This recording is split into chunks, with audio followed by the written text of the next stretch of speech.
પણ તમને કદાચ ખબર હશે કે પેલું કઢાયેલું દૂધ હોય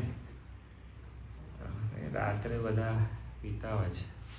કઢાયેલું દૂધ ઉકાળી રાખેલું હોય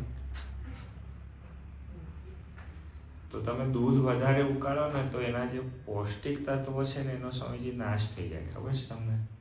એવું વિજ્ઞાન કહે છે. વિજ્ઞાન એટલે તમે સમજ્યા? હમણાંનું જે બધું રિસર્ચ થયેલું છે, પછી વિજ્ઞાનનો અર્થ મોટો છે, ઘણો મોટો છે. પણ હવે આપણે એક સબ્જેક્ટને એ આપ્યું છે એટલે કે આ વિજ્ઞાન એમ કે એ વાત કે વધારે તમે એ ઉકાળો દૂધ એટલે એને આ પૌષ્ટિક તત્વોનો નાશ થઈ જાય એમ. તો કઢેલું દૂધ હોય એનું તો શું થાય? પણ જે ધર્મ સંપ્રદાય એની અંદર સ્વામીજી રાજનીતિનો અર્થ કેવળ નેતા કરે, રાજા કરે એ નથી લેવાનો. રાજનીતિનો અર્થ આપણે થોડો એવું બી લેવાનો કે અમુક જગ્યાએ ઘરો વચ્ચે પણ રાજનીતિ ચાલતી હોય. ખબર છે તમને?